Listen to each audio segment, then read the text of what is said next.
Hello and welcome to the Film Ireland podcast. Ahead of its screening at the LA Comedy Film Festival, Smrithika Majukar talks with Nick Roth. Can a man and his sentient napkin save the world?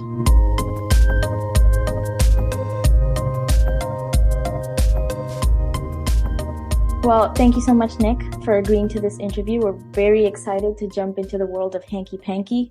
Just wondering, where did you get this idea from? It's so genre bending. So where did you land on the genre as well? The answer to this is complicated. I think like most of the time when we think about movies, whether we're watching them or making them, we tend to think that like they come from somebody coming up with some kind of an idea, a story they want to tell, something that will make money, something that's burning passion inside them. Hanky Panky really came mostly out of like the movie itself came out of what can we accomplish. It mostly came out of like pragmatics rather than being like, look, I got to tell this burning story about a talking napkin who gets off on cleaning up messes, and that's a metaphor for like that's not. It came from a long time ago. Lindsey and I. Lindsey is my wife and co-director, and we're both in the movie as well. Dream team. And, thank you. And we had made a lot of shorts together and music videos, and we had sort of been working on stuff and kind of frustrated with, I mean, those are all wonderful experiences, but kind of frustrated with there's never really a distribution world out there for short films or music videos even so much anymore, independently produced, right? So there was this was back in the summer of 2015. We were watching a bunch of VH1 like the making of documentaries about movies, and there was a bunch of them that were really interesting. The one that stood out the most to us was the making of Wet Hot American Summer, which is a comedy that we both loved. And what was really striking about it was that you wouldn't know it necessarily from watching the movie, but the entire cast and crew, it all takes place, right? It's a mono-location film at a summer camp. And the whole cast and crew stayed together in the cabins at the summer camp while they were making the film there, right? And which is, very idiosyncratic for a movie with a real budget and whatever. Usually you'd sort of, stay in hotels or whatever and van people in, right? But I want to believe that a lot of the reason that that movie is so effective and launched like the careers of so many actors was that like some element of that, the energy and the vibe of them all staying there together and being in the camp, like they managed to translate that onto screen somehow. And I think that in a bunch of sort of like, the sort of like most enduring comedies that's like that. We also watched the making of Caddyshack, which is another one of those movies that it's hard to put your finger exactly on what makes it, one of the greatest comedies of all time. But, they were all staying together in a hotel in Florida where everybody got like a hurricane came and they all stayed in. It turned into like a Coke orgy and like Chevy Chase is there and being an asshole and crazy. Like the story of the making of these films feels like they got stuff on screen, something intangible in the sort of the energy, whether it's the camaraderie of all staying together or the sort of like the claustrophobia and the love-hate that comes of it. So we were watching these movies and we were like, let's do it. Let's make a feature. And Lindsey's dad lives in this cabin up in the mountains in Utah. He's a composer. He also composed the score for the movie. We managed to do a lot of this is very tightly in-house with our closest family. We were like, okay, we have a cabin. So, and we both grew up in LA. Lindsey is a child actor or was a child actor. And a lot of our friends are actors. So we were like, okay, cabin, we have ensemble cast. We had this sort of weird camera that we won with a short film at Slam Dance that year.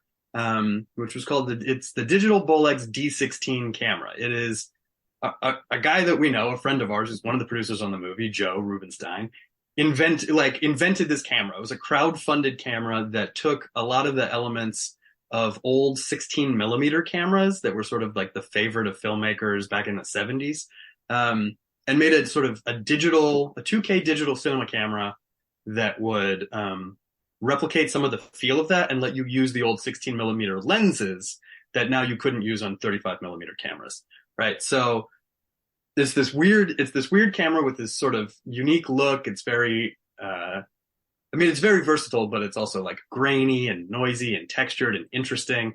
At the time, 7, 8 years ago when we were conceiving of the project, pretty much every independent film was either shot on a Red or on the Canon 5D. And we had used both of those in various shorts and music videos. And it was like that, just like everything looked two different ways. It was either that very crisp, beautiful red, usually tinted a little too magenta look that was on all these Red movies, on the 5D, which was very like bright, saturated. And we were like, well, we'll shoot on this weirder camera that will make it kind of have this unique. So, okay, we have the camera. The camera company was like, we'll get you a bunch of lenses. We had a friend who shoots mostly adult films, but he had a lot of lights, and he was like, you could borrow these lights. We were like, okay, we got lights, we got cameras, we need a crew. We couldn't get a crew, so we basically didn't have a crew. We had we reached out to all of our talented DP friends, and we're like, does anyone want to shoot this movie? We need someone. We have this weird camera, we have these weird lenses, great lenses to put on this weird camera. And everyone was like, I can't shoot a whole movie there was no money. There was no budget. We were just going to do this completely, truly renegade, truly zero budget. Not like, oh, it's no money and we had $200,000. No, we had no money. We were like, we'll just call in all other favors that we've, built over the years and see if we can pull this off. And I had, and everyone was like, no, I can't, I don't have a month to come shoot a movie. And I was like, what if you only spent a week? And they were like, okay. And so I was like, we'll have 3 or 4 different DPs really who will come and shoot the movie and each shoot for a week because we can get that. Mm-hmm. And then in a perfect world, we would have also had a crew. Yeah. But we couldn't get anybody we got a couple people to come for like a week at a time to help her out with like the boomer stuff. Mm-hmm. But ultimately the crew was incredibly minimal. There was only 2 or 3 people who occasionally helped out. And we were just like, okay, so if we have a very game cast of friends, if you're not on camera, you're the crew at that moment. So there's a lot of scenes in the movie where whoever's the other actor off camera is holding the boom or is being the first AD for the day. Ashley was the first AD a lot, who plays Diane, like when she's not on camera, because she was able to be there for a few extra days when she wasn't shooting. So this is a long way of explaining that like this wasn't a movie that was inspired by anything in particular other than that like what were all the ingredients that we had. We were like, okay, well, ensemble cast in a cabin. I was like, the thing that sort of shot out was something like Clue, a murder mystery, people in a cabin, people getting killed in a cabin. And then also our team had made a short film called Hanky Panky many years before at the 48-hour film festival. Oh yeah. Where they give you 2 days, you have to do a whole movie, you draw a bunch of things out of a hat. And we just, you get like a prop and a line of dialogue or whatever. And we were like, well, we drew a comedy. A napkin was our prop. And like, that's what I'm talking about was the dialogue. And we were like, well, okay, we got 2 days. We're going to write a movie tonight. We're going to shoot it tomorrow. We're going to edit it on Sunday. Let's combine everything, right? Let's make the napkin a main character instead of just the prop. Let's have the napkin be the one who says the line of dialogue. Like, and so we had made this kind of charming short film that was, like just a one scene. It was like a dinner party, awkward dinner party where a couple who would like end up being the sort of Cliff and Carla couple trying to set up their 2 opposite friends, and they're very awkward and it's not going well, but we go underneath the table and we see that their 2 napkins talk to each other, and sort of the date sort of goes as well as it does because the napkins are sort of having a different kind of dimensional conversation than the people up top. But it was much more PG and, just sort of rom-com-y in one scene. But it won the audience award and people seemed to really like it. And we were like, okay, so this is our best short. We have a cabin and a camera and an ensemble cast and a short film idea about a talking napkin. What's the feature film that we can get away with And the horror element came out of it being the only thing we thought we would ever be able to sell. Like, if there was ever any chance that people were going to watch this, we were like, it's got to be. I mean, a lot of our team has a background in horror. Lindsey has been in a lot of horror movies as an actor. Particularly Shrooms, which was the movie that she did in Ireland many years ago, which retains a kind of like cult fandom, which was part of why I was like, oh, I got to get in touch with Irish people about this movie because maybe they will appreciate it. It seems like the film culture there is cool, and Lindsey had the best time ever on that movie. Patty Bruthnuck's movie, Shrooms. I think it was 2007. And a bunch of other things, right? So like we were like, okay, it's got to be horror so that the people will want to see it. Yeah. So it's got to be funny because we got to pull off funny, and that's just like, I'm a comedy writer principally. So the whole project was birthed out of that, and then the script was modeled around like, okay, we can get this actor for this long. We can only get them this long. They got to die first, kind of thing. So the order of, I was like, I'll make my character the first that dies because I have to be like, I was doing like DIT and like all of that kind of stuff. I was like, I can't be in too much of this movie, but we need bodies for a horror movie. So let's get everybody to be in it. I'll be in it, but I'll die quickly. And sort of everything then just rolled out of that. And because we have such a tremendous cast, like we did a lot of improv workshops and a lot of like, we all got together for like a whole weekend in LA still. And like, just like ran scenarios from what might be in the movie and did improv and sketch stuff and like worked on the script together and really built the characters and the story around just like what the actors wanted to bring to those characters and knowing how long we would have each one. Like, I know like Azure, who plays Lilith, we only had her for like a couple days, I think, which is why we were like, okay, so we can't see her for a lot of the movie. Why might she be there, but we can't see her? Like that is what motivated much of the character and story. The plot twist of her character and the lines that came with it were some of the funniest that I've heard. Like, why are you being so two-faced? That was like not obvious at first, and then it was so clear and so funny. There was, in the first cut of this movie, there was like 4 or 5 more moments like that where he kept tripping up and accidentally like insulting. Like, I don't know. I'm so happy you like it because I think the thing in the movie I'm least confident about is whether we pull off this bit where she has a face on the back of her head. Like, of all the crazy things that we did in this movie, we did, obviously it's pretty zany and weird and crazy, but like I don't remember where that came from or why we did that, to be honest. I think someone said it, it sounded funny, and this was a real movie where we were like, let's go with it. Let's push we don't owe anything to anybody, so we can make this movie as weird as possible. And Toby's really like the third collaborator on this movie with me and Lindsey. Like Toby did all the puppets. He's the voice of Woody. He plays Norm, but Toby also crafted he built that hat. I mean, not the hat. I mean, he built the hat, but he built the mask for the back of Azure's face by like actually modeling in silicone Azure's face and then like building the silicone model to go onto the back of her head. That's very creative, and it all was worth it. Let me say, like, if that scene has a fan base, I'm part of it. Okay. That helps. Right now, I think you maybe are the fan base for that scene. I'm happy to be the president of that fan base currently because it really was that funny. Like, of all the aliens that could be in the movie, she's one of my favorite. Yeah.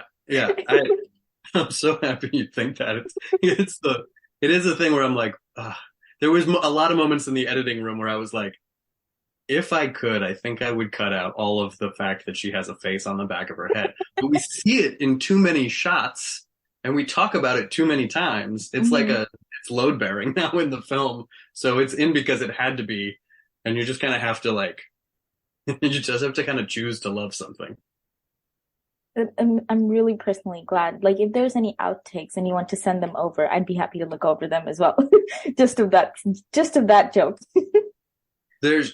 They're definitely, I'll have to go and see if I can find if they're put together somewhere, but there definitely are. And there's a lot of moments where I can't remember them now off the top of my head because it took so long to edit the movie. I wanted to talk about the set design and the production elements. Because there's like this, I personally thought the dramatic lighting or the sound design really determined where the horror came in and where the comedy came in. It allowed for that kind of genre bending.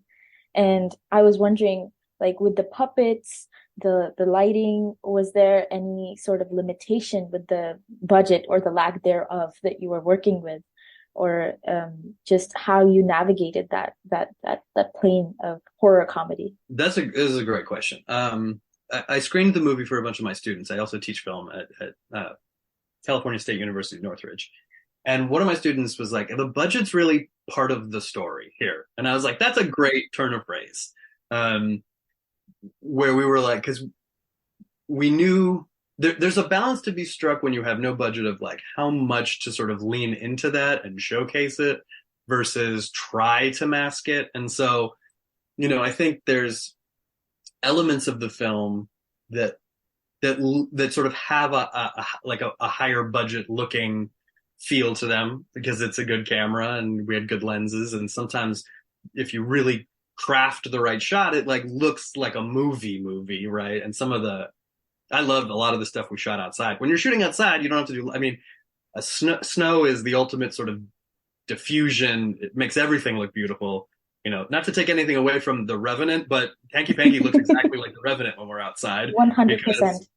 You point a good camera at people in a bunch of snow and it looks gorgeous. Like you don't have to like that. So there's elements like that, and there's Lindsey was really key on working with the DPs into like shooting some of the more horror-y, homage-y sequence where with the shaking hand on the doorknob and getting a lot of different setups that really sort of were about the anxiety and psychological aspect. I was much more in the sort of like I want to write jokes, write character stuff, whatever, and she was much more in the crafting some of those shots to really feel like there were horror movie elements. And then of course there's stuff where we're like, look, at the end of the day, this is a movie with kind of crudely puppeted puppets, right? Because they're not, these aren't marionettes. It's like it's a napkin and just Toby's hand and the hat, who has no moving parts, right? So we're gonna see wires. We're gonna see, we'll try to mask that as much as possible until in the final sequence there's one shot where intentionally the fishing pole and the wires are left. I did see that. I was gonna ask you about it. I was like, we'll just do it once. I will try to get rid of them where I can, and we'll see them because we have to. But it'll be, I think, like hopefully by that moment, you've sort of earned like that the movie is like, if nothing else, sort of relentlessly attempting to be unpretentious and not sort of making a claim to be a smarter or better movie than it is. Like that's my like the thing that gets under my skin as a filmmaker when I'm watching other people's movies is when it is pretension, right? Is any sort of like reaching for something you're not, acting like you're something you're not, acting like the movie is smarter than it is. And so it's something that I'm, in the editing room the most like. If anything that feels pretentious, I want out of there. And so, it's you risk, like, if you show too much of the cheapness, it sounds like you're apologizing for it, right? So you can lean in a certain much, and then it's just like this careful balance of like trying to make it so that you're being funny about it, but not commenting on it too much, and just sort of trying to have it feel satisfying. And so that was very much the navigation of, some of those elements. Yeah. In the, like, not to spoil anything, but the 4-minute sequence with the fight between the hat and the hanky, I was actually screaming at my TV, like, what is happening? Like, why is this ridiculous, but also funny? Like, I did genuinely watch without moving the 4 minutes. I'm very happy about this. It's something I fought for because you know, while I was editing the movie, Lindsey and I edited it together, and she edited a lot of first passes on things, but I sort of at some point took over most of the editing, and I edited that sequence by myself, and I had it down to, it was about 7 minutes, which was very long.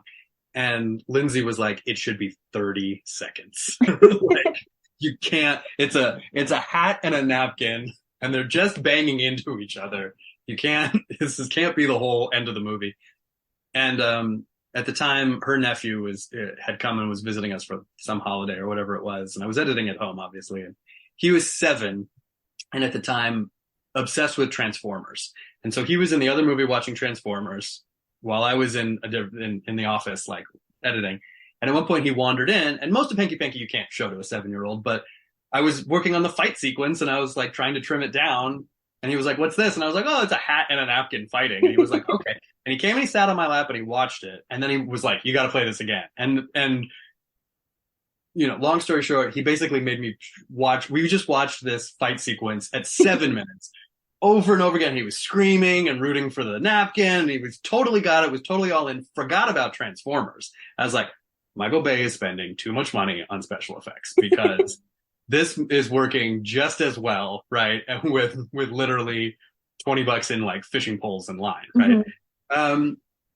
And so, that there was a compromise where eventually we got it down to 4 minutes, and I really had to sort of re-edit it a lot. And the 7-minute version was not only too long, but probably didn't have enough of the interjections from the human beings in the scene.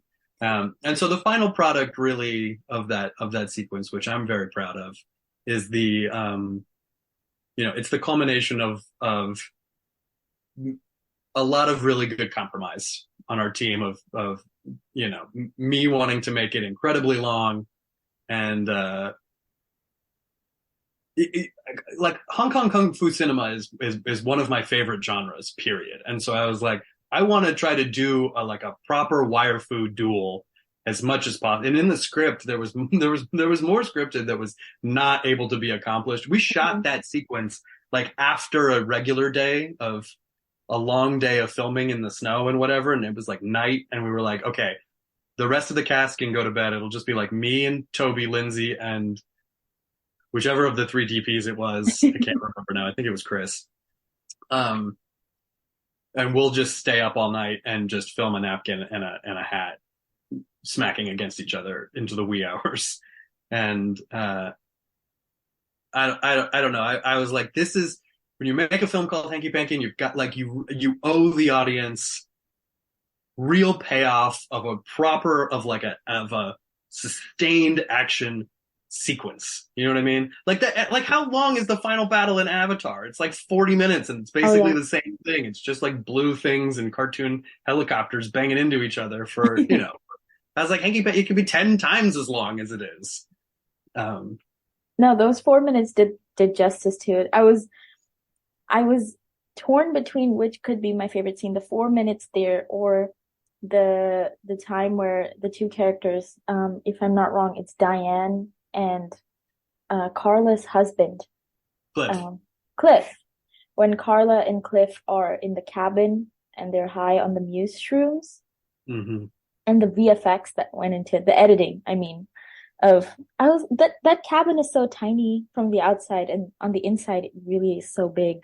And then everything that happens with them, the hat starts talking, and you're wondering who can hear the hat, who can hear the hanky.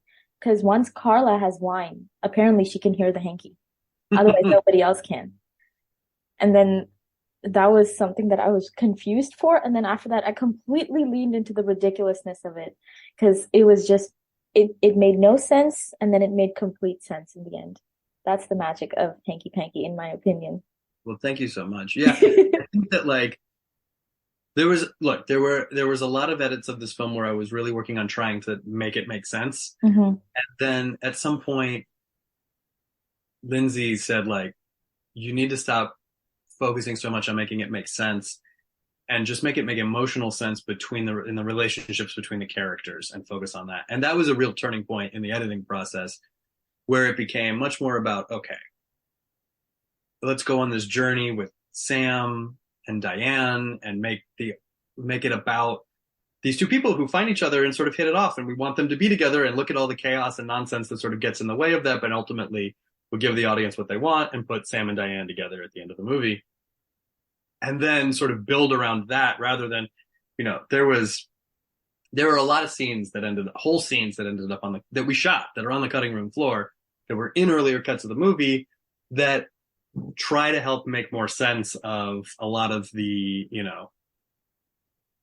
logic and physics of the movie. And at a certain point, I can't remember, I was watching some movie where I was like, well, this doesn't make any sense at all, and I still like it. What movie was that?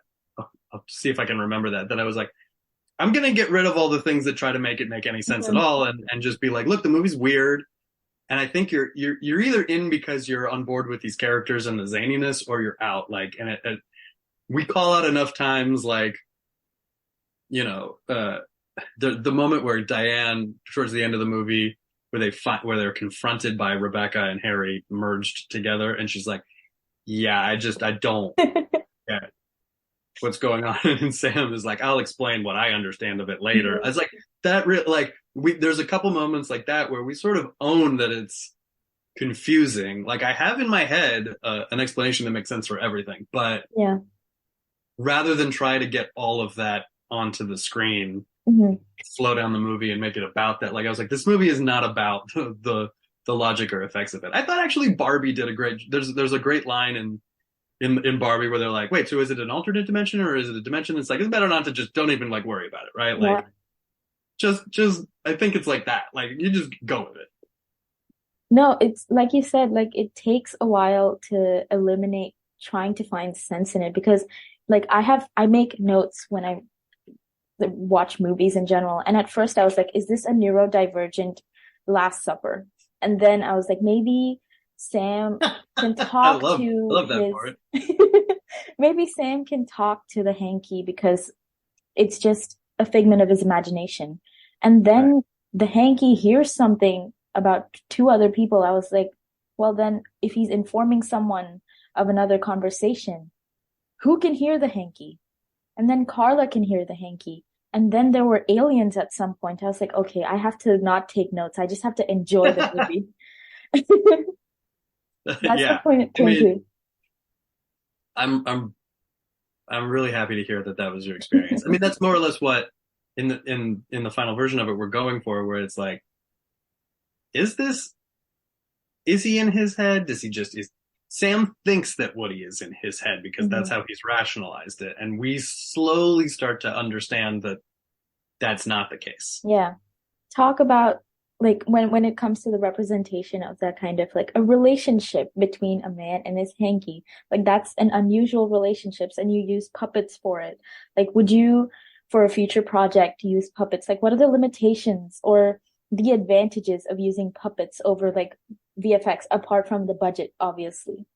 Well, there's a lot of, look, for one thing that was great is that, when we brought in Seth Green to do the voice of Harry after the fact, Harry had been voiced by either me or Toby during the production.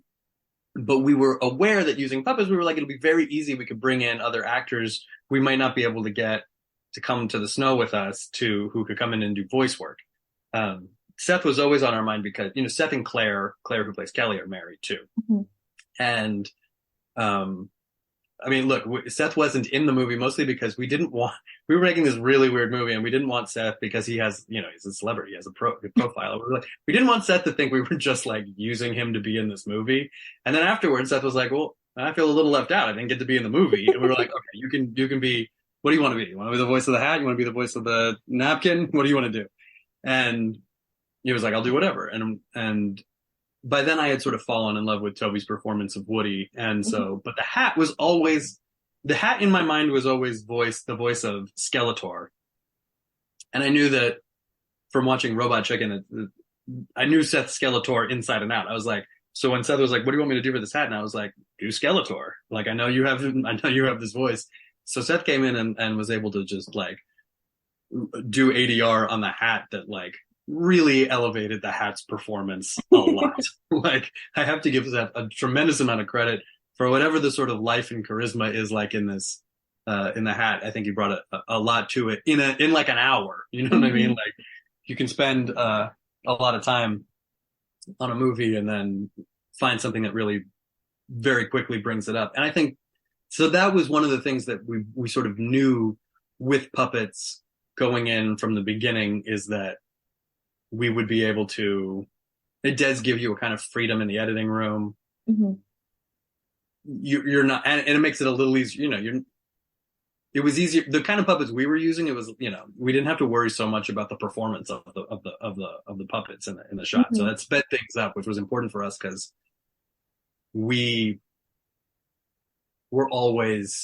did not have nearly as much time as we needed or wanted to shoot this. I know that's everybody's problem, but like for us, you know, most of us were used to working in television on like big budget projects with whole crews and sound stages and stuff, like, and so, you know, we were all like, sure, in TV you shoot 5, 6, 7, maybe 8 pages a day. We were like, okay, so we'll try to shoot at least 5, 6, 7 pages a day or whatever. And it was like, well, we have no crew. We had multiple cameras, but we didn't have enough crew to shoot with the multiple cameras most of the time.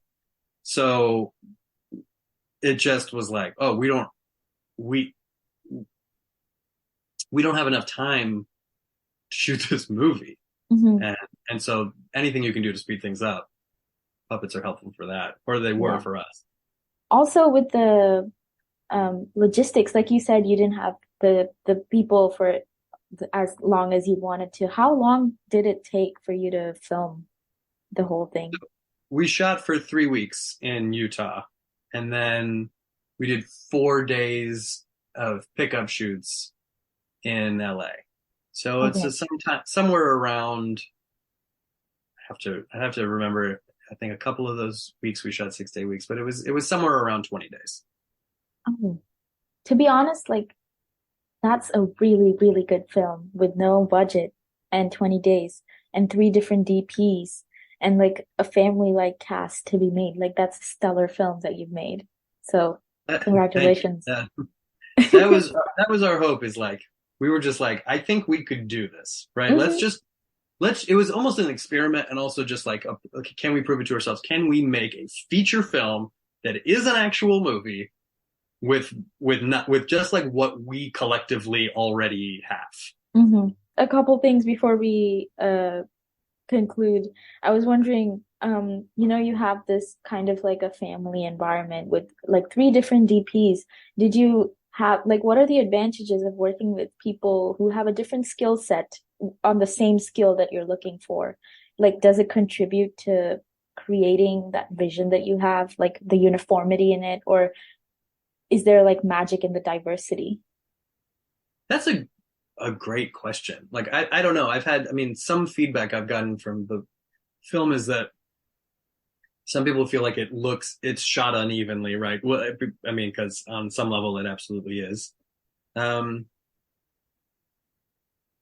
a perfect world, I think you could lean in, if you could lean into the diversity of the sort of strengths, like the different DPs that we had probably had different styles and different strengths that might have worked for, you know, different things. Like Kevin, I think he has a great eye for a lot of the really dark horror-y stuff, and Morgan has a great eye for a lot of the like more character-based comedy stuff. He likes to, you know, have things be brighter and clearer and easier to see for the humor, whereas Kevin likes it sort of darker and more. And so we had to try to rein it all together, and they're all very capable of doing each other's thing and making it look like one thing. But like, it would be cool if you could schedule it so that you shot the stuff that was best suited to the DPs that you had. The reality is we were the order that we shot things was determined almost entirely by actor availability. You know, because we tried to shoot this this was shot in the first couple of weeks of January, when there wasn't a lot of other work. You know, this was sort of before pilot season started, back when there was pilot season. And so we were like, we'll cram it in before everybody has a lot of jobs. And, we basically went up there for like Christmas to prep, like, and had New Year's in the cabin and then started shooting immediately. Mm-hmm. And with I think this is a complicated way of saying pros and cons, like to having lots of different people doing. Mm-hmm. Obviously, having everybody doing sound is not ideal because it's hard to get exact great levels and get the good sound, and everybody holds the boom slightly differently. But that's not ideal. But luckily, our buddy Sam Cortez was there for he came for 2 weeks. Shout out to Sam, who he just held the boom basically for a couple weeks, which was enormously helpful. Amazing. Since I was doing it while directing the week before that, mostly. Mm-hmm. And I won't take up any more of your time. I just wanted to know if you have any advice for recent film school graduates, because you're a teacher, and what's something you'd say to your class on their graduation, for example? I don't have. Everything is so case by case, right? And this is why I think like the advice is just like make stuff, help other people make stuff, because there is no other advice that comes. There's nothing that it's very hard to have general rules about what to do and how to do this. How about something you'd say to them about breaking into the industry? Well, right now is just a real peachy time to try to do it. I mean, it's especially for, look, I'm primarily a writer, and right now is just like, with the end of the strikes, I don't know what's happening. Like, if you're in Los Angeles and you're an aspiring writer, but you're not a working writer yet, it kind of feels like, well, were you out on the picket lines? Because if you weren't, then just you need to go do something else for a few years, because the group of people trying to get their foot in the door and like who has priority right now is long and hard. And there's so many of us who are, I'm a Writers Guild member, I was a captain, and finding work on TV shows right now just feels like virtually impossible.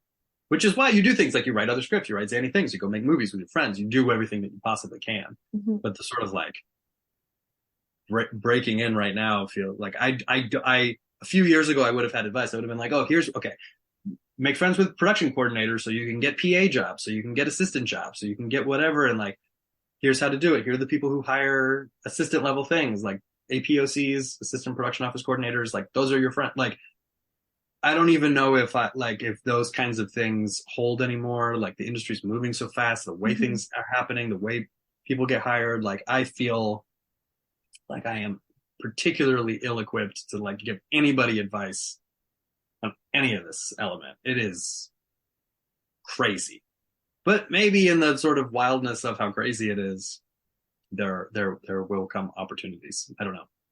No, I appreciate what you said already about the past way of doing things and how the industry is moving. It's just we're all taking it one step at a time. And on an ending note, your film's being screened at the LA Comedy Film Festival, as I understand. That's right. We have we're premiering at this small local festival. It seems really cool. We just went to their opening night party, which was pretty fun. We got free beer and tacos. It was great. I think it's like an 80-person theater, and we've almost sold it out. So I'm assuming I think we will sell it out. Exciting. So yeah, I think it'll be a good good screening. I mean, the movie really, comedy especially works best with an audience because everybody laughing together is a really great experience. I mean, when I screened the film for some of my students, it was like, that's the fear, is you turn this movie on, and then if it's just silent, and people kind of have to start laughing early, because nobody starts laughing halfway through a movie. You know what I mean? Like you got to get people on board quick. And so, and we did, and the movie sort of works that way. I worry that for a film where so much of distribution now is streaming, it will be people watching this at home by themselves. It's a kind of a harder sell, I think. I mean, I watched the film at 7:30 in the morning in a house all by myself on my TV, and I was scared at some point that I was so scared at some point, and then I was screaming at the TV at another point, and then I was just laughing out loud. And I think that was a great experience in my opinion. I just hope that's what people happen to see on the screen in a Oh, I'm theater so filled happy. with other people. I'm so happy that that's how it No, works. it really was a great Right experience, and on. I hope my fan club for that one scene grows with the screening. Yeah, I will. I'll let you know because it'll be it'll be interesting. Mhm. So I'm mostly excited, and we're talking to some potential distributors about an online release that I don't know exactly Mhm. what the timeline would look like yet, but um, I think the Is movie it? will find its way into availability soon, Mhm. and it's a real, like, a movie like this is a real, like, it's gonna live or die on word of mouth, and if people really respond to it and are like, you got to see this weird movie with this hat that it's like a sex scene between a hat and and like a spill, like what is or a napkin and a spill of wine or whatever. This really was a lesson in like filmmaking on a budget or lack thereof, and that's Thank you fantastic. so much for appreciating it because it does feel. Look, Hanky Panky is like, it's silly and it's absurd, but then we committed. Like I committed to the bit of Mhm. like, I'm gonna bring this movie over the finish. It's a lot. I color corrected the movie myself, which is when I had to like learn how to color correct. Like it's it's a lot of work to see something through, even when it's this preposterous and ridiculous, and Mhm.